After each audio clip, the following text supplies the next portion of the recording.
Dear friends, welcome to our channel. We are very excited to share different stories about love and betrayal from around the world with you. Let's begin our story journey today. The winter night in Boston was particularly cold, especially after finishing a 13-hour surgery marathon. James rubbed his sore shoulders and parked in his driveway. As a trauma surgeon at Massachusetts General Hospital, such long shifts weren't uncommon. But tonight was especially exhausting. They had treated victims from a multi-car pileup.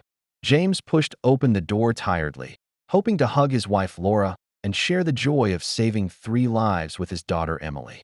However, the unfamiliar men's shoes and a coat he'd never seen before in the entryway made him pause. The whispers and laughter coming from the living room made his heart sink. He walked slowly and quietly toward the living room, and the scene struck him like a heavy blow to his chest. His wife Laura was cuddling with a stranger, both holding wine glasses, whispering intimately. James' gaze swept over the wine bottle on the coffee table, their disheveled clothes, and then fixed on their clasped hands. He noticed Laura had removed her wedding ring. "What are you doing?" James's voice was low and dangerous. The atmosphere in the room instantly froze. Laura jumped up from the sofa, her smile freezing into terror. "James, weren't you supposed to be on night shift?" The man, Ryan, also stood up, but with a contemptuous smile. "So this is the famous Dr. James? The rumors are true. You really can't distinguish between work and family priorities." James felt dizzy, but his attention was drawn to an object near the fireplace, his daughter's baseball bat. Without thinking, he grabbed it. "You dare enter my home, lie on my couch, and talk to me like that?" James stepped forward. Ryan clearly hadn't anticipated this reaction and backed away, though still maintaining his arrogance. "Calm down, doctor. Obviously, your wife has made her choice." James turned to Laura, who was nervously standing between them. "Is this true?" But before Laura could answer, their 16-year-old daughter Emily rushed into the living room. "Mom? What's happening?" Then she saw her father holding the bat. "Dad, what are you doing?" "Emily, go back to your room." James tried to keep his voice calm. "No." Emily stood beside her mother. "I know what's going on. You're never home these past few months, and Mom has been suffering." James looked at his daughter in disbelief. "You knew about this?" "Dad, you don't get to make decisions for this family anymore." Emily's voice was full of rebellion. "You need to accept reality. Mom's new boyfriend is 100 times better than you. At least Ryan spends time with Mom." James felt a chill sweep through his body. He had given everything to protect this family, only to find himself completely rejected. He looked at Laura, hoping she would say something, but she just kept her head down, silent. "I understand." James put down the bat, a cold smile curling his lips. He didn't say another word, just turned and walked out of what was no longer his home. Behind him, he heard Laura finally call his name, but he didn't look back. As James drove away, Laura finally snapped out of her shock. "Are you crazy?" she shouted at Ryan. "I told you not to come to the house tonight." James was supposed to be at the hospital. Ryan shrugged and picked up his wine glass. "Plans changed, darling. And honestly, this way everything's out in the open. Weren't you always complaining about not having a chance to discuss divorce with him?" Laura collapsed on the sofa, covering her face with her hands. "Not like this. It wasn't supposed to be like this." Emily stood in the middle of the living room, confused and distressed. "Mom, will Dad come back?" "I don't know, sweetie." Laura shook her head. "But this isn't your fault. It's an adult problem." Ryan came over and tried to put his arm around Laura's shoulders, but she moved away. "Don't touch me. Now is not the time." "Fine. I get it." Ryan picked up his coat. "Call me when you've calmed down. Don't worry. Everything will be all right." After Ryan left, Laura truly broke down. She tried calling James, but all calls went to voicemail. "Damn it," she cursed. "Everything's falling apart." Laura and Ryan's relationship had begun 6 months earlier during a company project. As marketing director, Laura was responsible for an important advertising campaign, and Ryan joined the team as the new sales manager. Initially, everything was strictly professional. Ryan was 4 years younger than Laura, witty, charming, and most importantly, he knew how to make Laura feel valued. "Your ideas are brilliant," Ryan told her after a meeting. "I don't understand why management didn't adopt your proposals earlier." Laura smiled and accepted the compliment. After working at the advertising firm for 10 years, she was used to her efforts being overlooked or downplayed. James loved her, but his work always left him exhausted, rarely with energy to truly understand her professional struggles. As the project progressed, Laura and Ryan grew closer.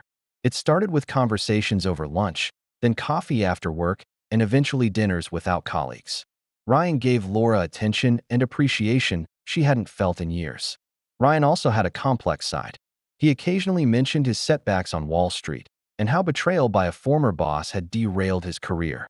"I understand the feeling of being overlooked and undervalued," he often told Laura. "That's why I can always see your value when others can't." Laura was drawn to these similar experiences and understanding. "Sometimes I feel like James doesn't know who I am or what I really want," she confessed during a dinner with Ryan. "While he's saving lives at the hospital, he never thinks that I need salvation at work too. Do you know how amazing you are?" Ryan said to her in the parking lot after dinner that night. "Your talent is being wasted. This company doesn't deserve you." Then he kissed her. Laura should have pushed him away. She had a good family, a loving husband, a smart daughter. But in that moment, the emotions built up from workplace pressure and family disconnection found an outlet. She returned the kiss, feeling a long-forgotten sense of power and control. For the next few months, Laura lived in two worlds. By day, she was the model professional. By night, she met with Ryan when James was on duty. She told herself it was just a temporary lapse, that she needed this attention to fill the emptiness in her soul. Another part of her enjoyed the excitement and freshness of the betrayal, enjoyed being pursued by a younger, more energetic man. Ryan also began to connect with Emily, cleverly portraying himself as an ideal father figure. He helped Emily with school projects, attended her volleyball games, doing things James couldn't do because of work. "Why can't Dad be like Uncle Ryan?" Emily had innocently asked once. The words pierced Laura's heart like a blade, but she didn't defend herself, knowing her betrayal was eroding the foundation of their family. Meanwhile, Ryan also showed signs of being controlling and possessive. He began questioning every interaction between Laura and James, demanded she update him on her whereabouts, and even suggested she should file for divorce soon. "We should make our relationship public," he urged multiple times. "Don't you think you deserve a better life?" Laura was torn between two emotions: her responsibility to her family and her infatuation with the new relationship. She knew she was walking a dangerous line, but couldn't bring herself to stop. James sat in a hotel room, his tired face illuminated by the light from his phone screen. He was examining bank statements from the past few months, credit card records, and photos and video evidence collected by a private investigator. In fact, James had noticed something was wrong 2 months ago. Laura started working late frequently, had secret phone calls, and showed obvious mood swings. As a doctor, observing details was his instinct. He hired a private investigator and received confirmation Laura had betrayed him. The evidence was crystal clear: Laura and Ryan's intimate dates in restaurants, videos of them entering and leaving upscale hotels. Most heartbreaking for James was discovering that Ryan had established a connection with Emily, and his daughter seemed to prefer this stranger. He had planned to find the right time to calmly discuss this with Laura, hoping to save their 18-year marriage. But tonight's events had changed everything, especially Emily's attitude, making him realize this family had been poisoned too deeply. James picked up his phone and called his friend and top divorce lawyer, Michael. "I need your help," he briefly explained the situation. "I want the strictest divorce agreement possible, with no room for compromise." "Are you sure?" Michael asked. "Usually I would recommend trying mediation first." "I'm sure." James' voice was cold and determined. "She not only betrayed me, but dragged my daughter into it. That's unforgivable." James took a deep breath and composed a short message, sending it to both Laura and Ryan. "I have all the evidence of the past 6 months. My lawyer will contact you tomorrow at 10 a.m. Don't try to contact me." Then he turned off his phone and stood by the window, gazing at Boston's night skyline. 18 years of marriage had ended just like that, but he wouldn't look back. Betrayal was a line he could not forgive crossing. Laura's phone rang at midnight, and she was thunderstruck when she saw James' message. She immediately called Ryan. "He's bluffing," Ryan reassured her, though his voice was noticeably less confident. "What evidence could he have?" "You don't know James," Laura said nervously. "He always makes sure of everything. If he says he has evidence, he definitely does. Listen, calm down. We'll figure out a strategy tomorrow." Even if he is evidence, it doesn't change the fact you don't love him anymore, right? Laura didn't answer immediately. In truth, she had never really thought about whether she still loved James. She had been intoxicated by the excitement and novelty before her, without seriously considering the future. "I need time to think," she finally said. "Talk tomorrow." After hanging up, she found Emily standing at her bedroom door. "Mom, what's really going on?" Emily's voice was fearful. "Is Dad really not coming back?" Laura looked at her daughter's confused eyes and suddenly realized her selfish actions were destroying her daughter's sense of security. "Emily, it's complicated. Mom and Dad are having some problems. But Uncle Ryan said you stopped loving each other long ago," Emily said in confusion. "He said Dad doesn't care about us, only his patients." Laura looked at her daughter in shock, realizing Ryan had been feeding these ideas to Emily without her knowledge. An uneasy feeling began to spread in her heart. At exactly 10 o'clock the next morning, Laura's phone rang. On the other end was one of Massachusetts' most famous divorce lawyers, who briefly informed Laura that James had initiated divorce proceedings. Laura would receive the formal documents that afternoon, and given the existing evidence of infidelity, James was requesting a full property division and joint custody evaluation. "But this is too sudden," Laura protested. "We should at least talk." "Ms. Laura, my client sees no need for negotiation," the lawyer responded calmly. "Given last night's situation and your inappropriate behavior in front of a minor, his position is very firm." Laura felt dizzy. "Last night was a misunderstanding. My daughter was home." "Ms. Laura, please don't try to mislead me. According to the evidence we have, your relationship with Mr. Ryan has lasted at least 6 months, including inappropriate behavior in your daughter's presence." These words left Laura completely speechless. James clearly knew more than she had imagined. After hanging up, she immediately contacted Ryan. "We're in trouble," she said urgently. "James knows more than we thought." "Relax, darling," Ryan maintained that irritating calmness. "This is just a common tactic in divorce negotiations. I've already contacted a lawyer I know who thinks we have a good chance of getting favorable terms. Don't worry, I'll handle everything." Laura frowned. Ryan's attitude was always so dismissive, as if this were all just a game. But for her, this involved her family, daughter, and entire life. "Ryan, you don't understand how serious this is," Laura tried to make him understand. "This isn't just about divorce. If James really has evidence, it could affect my custody of Emily." "So what?" Ryan's tone suddenly turned harsh. "The worst case is divorce, and then we can be together officially. Isn't that what we want?" Laura fell silent. Is this really what she wanted? For the past 6 months, she had been telling herself this relationship was temporary, a way to escape reality. But now, facing the reality of her marriage ending, she began to doubt her decisions. At the same time, Ryan's attitude disturbed her. He seemed more eager for this divorce than she was. When the legal documents arrived that afternoon, Laura finally understood what James meant by evidence. The divorce papers came with an encrypted USB drive containing extensive materials collected by the private investigator, photos of Laura and Ryan's intimate moments in restaurants, videos of them entering and leaving hotels, and most shocking to Laura, audio recordings of her intimate conversations with Ryan in the office, where she clearly expressed her dissatisfaction with James and disappointment with the marriage.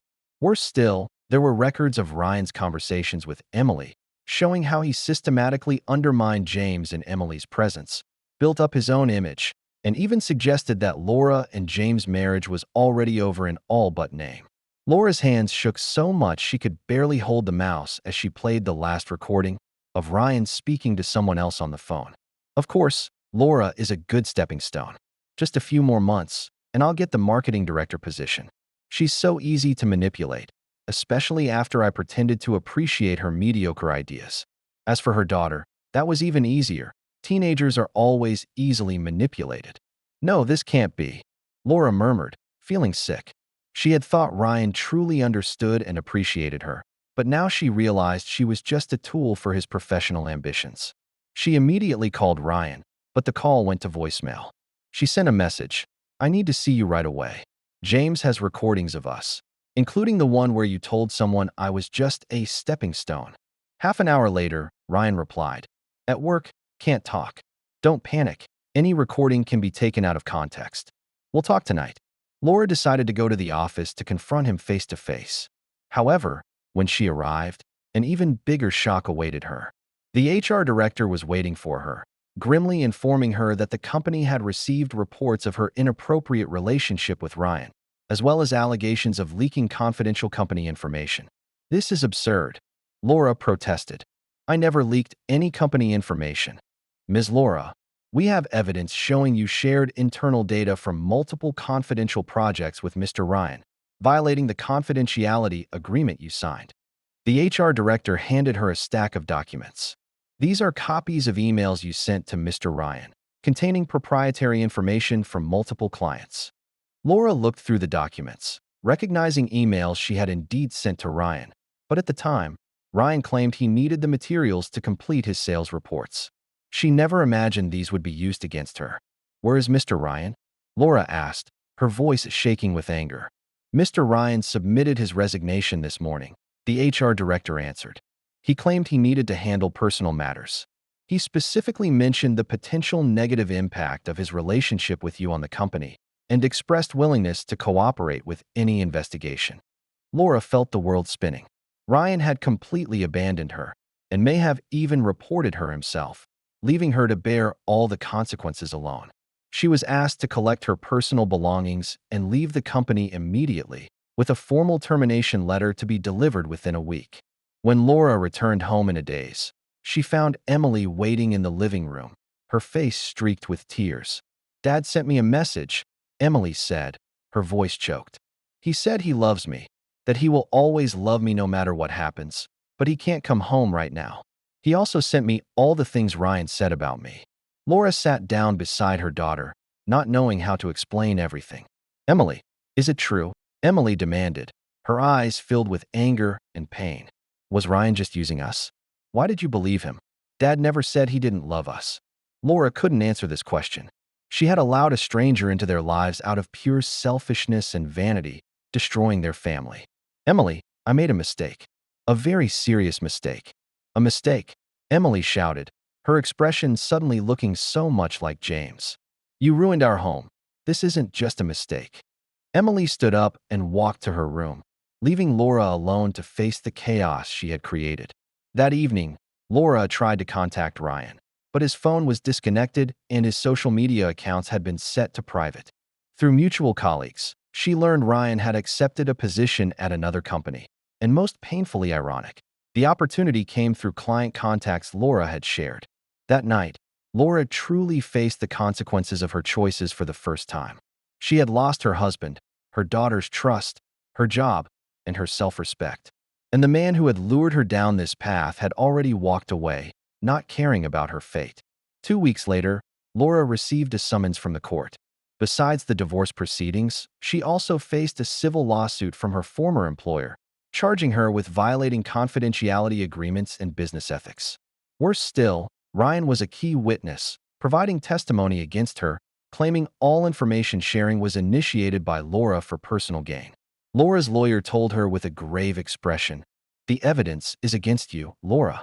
Ryan's testimony is very specific, and you did send those emails. We can argue about motive, but it's hard to change the facts. I can't believe he would betray me like this," Laura said bitterly, "after I risked everything for him. From what I know, this isn't the first time he's done this," the lawyer sighed. Several colleagues have mentioned similar cases involving Ryan. He seems to have a fixed pattern, approaching influential women, obtaining information and resources, then walking away unscathed. Laura felt a chill. She wasn't the first victim, and probably wouldn't be the last.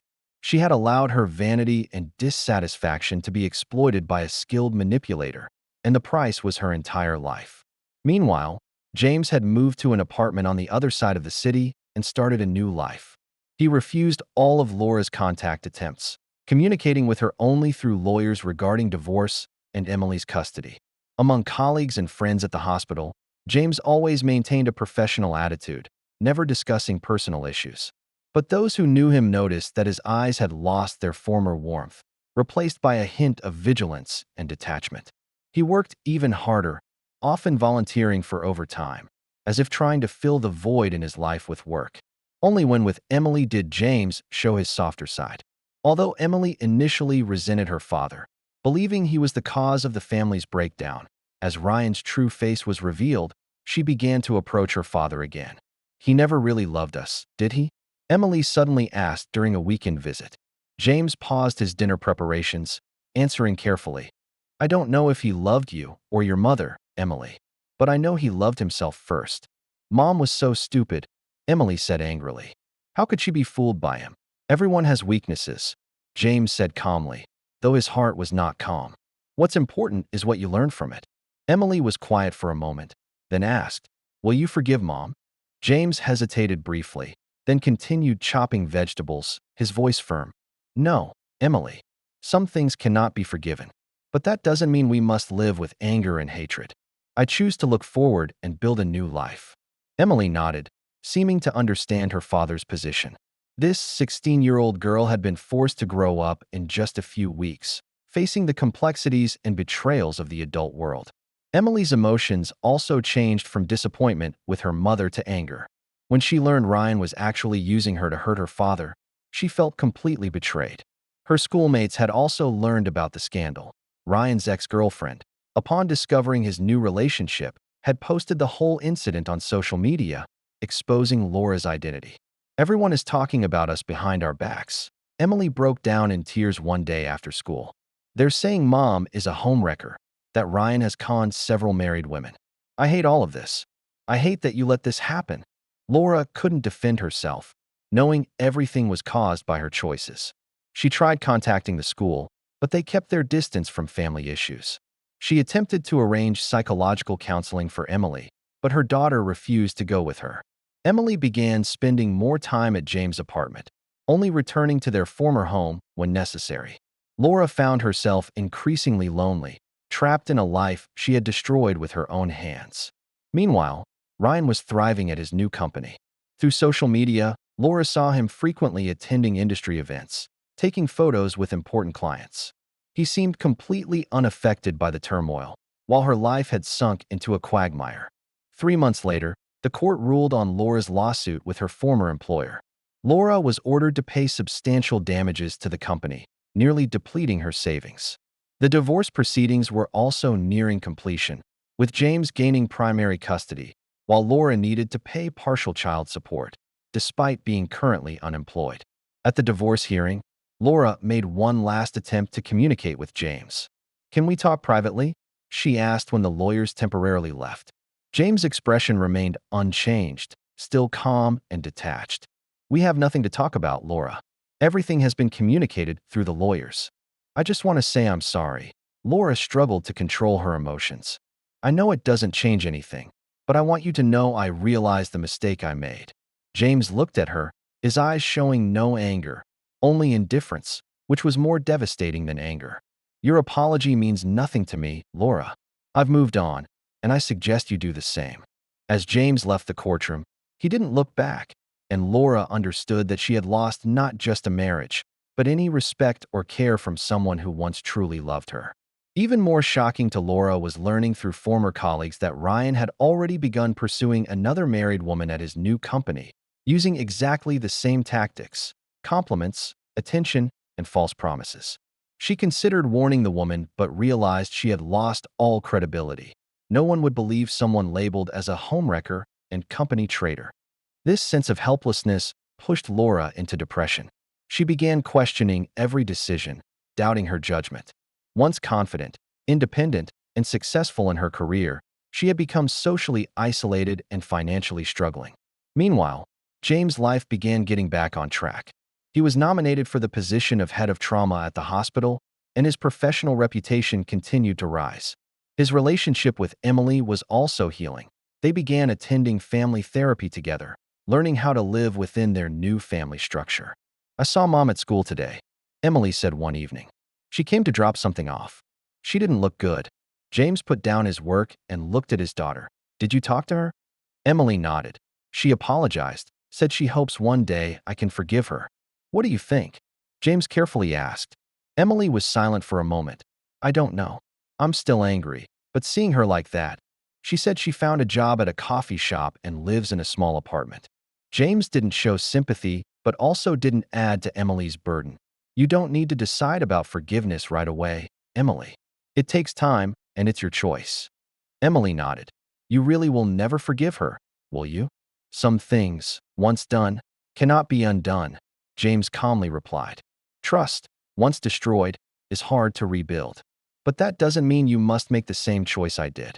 After this conversation, Emily began meeting briefly with her mother occasionally.